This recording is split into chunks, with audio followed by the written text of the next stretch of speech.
Hello friends, welcome to my channel. நாம் இப்போ பார்க்க போகிற ரெசிபி என்னென்னு பார்த்தீங்கன்னா, தீபாவளி ஸ்பெஷல் சுகர் அதிரசம் தான். இது ரொம்ப டேஸ்டியாக இருக்கும். இது பாகுபதம் தப்பாமல், உடையாமல், உதிராமல் எப்படி செய்யலாங்கிறத நம்ம இந்த வீடியோவில் பார்க்க போகிறோம். குயிக்காகவே நம்ம பார்த்துடலாம். நம்ம 1 கிலோ அளவு ரேஷன் பச்சரிசி எடுத்துருக்கோம். இந்த ரேஷன் பச்சரிசியை நம்ம நல்லா சுத்தமாக கழுகி எடுத்துக்கணும். நம்ம நார்மல் பச்சரிசி கூட எடுத்துக்கலாம். இதை நல்லா சுத்தமாக கழுகி எடுத்துகிட்டு 1லேருந்து 2 மணி நேரம் வரைக்கும் நல்லா ஊற வச்சு எடுத்தாச்சு. எடுத்து வச்ச அரிசியை ஊற வச்சு எடுத்த அரிசியை ஒரு காட்டன் ஷால் இல்லைன்னா டவலில் நம்ம காய வச்சு எடுத்துக்கணும். ஒரு அரை மணி நேரத்துலேருந்து 1 மணி நேரம் வரைக்கும் கிளைமேட்டை பொறுத்து காய வச்சு எடுத்துக்கங்க. இதோட பதம் என்னென்னு பார்த்தீங்கன்னாக்கா, நம்ம அரிசி எடுத்து நம்ம கையில் இது பண்ணோம்னாக்கா அரிசி ஒட்டியிருக்கணும். ஆனால் கையில் வந்து ஈரப்பதம் இருக்கக்கூடாது. இதுதான் இப்போ நம்ம வீடியோவில் காமிக்கிறோம் பார்த்தீங்களா, அதுதான் கரெக்டான பதம். இப்போ நம்ம கடையில் கொடுக்கும்போது ஈரரிசிக்கான மெஷின்னே தனியாக இருக்கும். அதனால் நம்ம கடையில் கொடுத்து நம்ம அரைச்சி எடுத்துகிட்டு வந்துடலாம். பாருங்கள், நம்ம அரைச்சி எடுத்துகிட்டு வந்தாச்சு. நம்ம மாவு அரைச்சிட்டு வந்த உடனேயே பாகுபதம் காய்ச்சி மாவு மிக்ஸ் பண்ணிடணும். ஒரு பாத்திரம் அடுப்பில் வச்சுட்டு அதில் சின்ன டம்ளர் அளவு தண்ணி சேர்த்துக்கிறோம். இப்போ வந்து நம்ம 1 கிலோ அரிசிக்கு நம்ம 700 கிராம் அளவுக்கு சுகர் சேர்க்குறோம். சுகர் சேர்த்துட்டு இது நல்லா நமக்கு கரையட்டும். இது நல்லா கரைஞ்சி வரும்போது இதில் நான் சுக்கும் ஏலக்காயும் சேர்த்துருக்கேன். இது சேர்த்து நல்லா கரைஞ்ச உடனேயே நம்ம இதை வடிகட்டி எடுத்துக்கணும். ஏன் சுக்கு ஏலக்காவும் நான் முன்னாடியே சேர்த்துட்டேன்னாக்கா, நம்ம பாகுபதை காய்ச்சும் போது அந்த ஏலக்காயெலாம் ஒரு மாதிரி திரி திரியாக இருக்கும். அதனால் நான் சுகர் சிரப்பு இது பண்ணும் போதே நான் இதில் சேர்த்துட்டேன் ஏலக்காவை. இப்போ இதை நம்ம வடிகட்டி எடுத்துக்கலாம். இப்போ நம்ம சுகர் சிரப்பை வடிகட்டி எடுத்துட்டு இப்போ அதே பாத்திரத்தை அடுப்பில் வச்சுட்டு நம்ம பாகுபதை ரெடி பண்ணலாம். கண்டிப்பாக அதிரசத்துக்கு பாகுபதம் ரொம்ப முக்கியம். பாகுபதம் எப்படி பார்க்கணுன்னு பார்த்தீங்கன்னா, ஒரு சின்ன பாத்திரத்தில் தண்ணி வச்சுட்டு இந்த சுகர் சிரப் எடுத்து அதில் ஊற்றணும். அப்படியே கரைஞ்சிருச்சுன்னா இன்னும் பாகுபதம் வரலைன்னு அர்த்தம். இப்போ வீடியோவில் பார்க்குறீங்க இல்லையா, இதே மாதிரி நவுத்துனா நமக்கு நவரணும். நவந்து ஒரு மாதிரி ஜெல்லி மாதிரி வரணும்.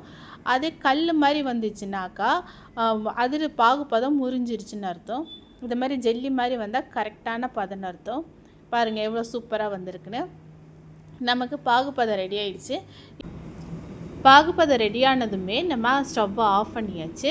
ஸ்டவ்வை ஆஃப் பண்ணிவிட்டு நம்ம அரைச்சி வச்சுருக்கிற மாவை ஒரு விஸ்கு வச்சு நல்லா மிக்ஸ் பண்ணணும். அதில் கொட்டி கையெடுக்காமல் கிளறிட்டே இருக்கணும்.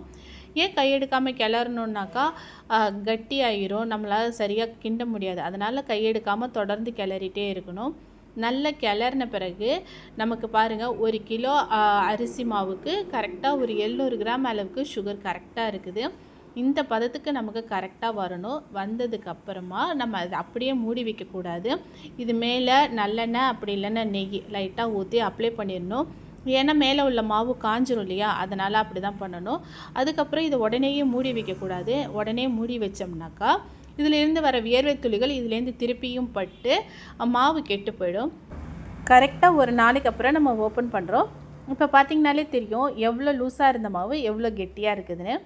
பாருங்கள், இப்படி நம்ம எடுத்து உருட்டி பார்த்திங்கன்னா நமக்கு தெரியும். இந்த சப்பாத்தி மாவு உருட்டுறோம் பார்த்திங்களா, அதே மாதிரியே இருக்கும்.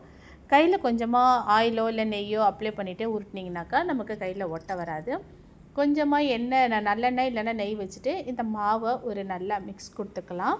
மிக்ஸ் கொடுத்துட்டு ஒரு பிளாஸ்டிக் கவர் எடுத்துங்க. அதில் ஆயில் அப்ளை பண்ணிக்கங்க.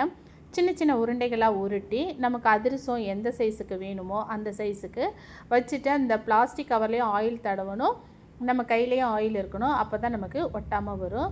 வச்சுட்டு நம்ம தட்டுறோம். நம்ம எண்ணெயுமே வந்து கரெக்டான பதத்தில் இருக்கணும். ரொம்ப ஹீட்டாகவும் இருக்கக்கூடாது, ரொம்ப அதாவது எண்ணெய் சூடாகாமலும் இருக்கக்கூடாது. இப்போ நம்ம போடுறோம் பாருங்கள், நமக்கு சூப்பராக வரும். லைட்டாக எண்ணெய் அப்படியே தெளித்து விடுங்க. கொஞ்சம் கூட உடையாமல் உதிராமல் ஹோல்லாம் இல்லாமல் சூப்பராக வருது பாருங்கள். சீனி அதிரசம் எல்லாருக்குமே பிடிக்கும். நீங்களும் ட்ரை பண்ணுங்கள். இதை பாருங்கள், அழகாக திருப்பி விட்டாச்சு.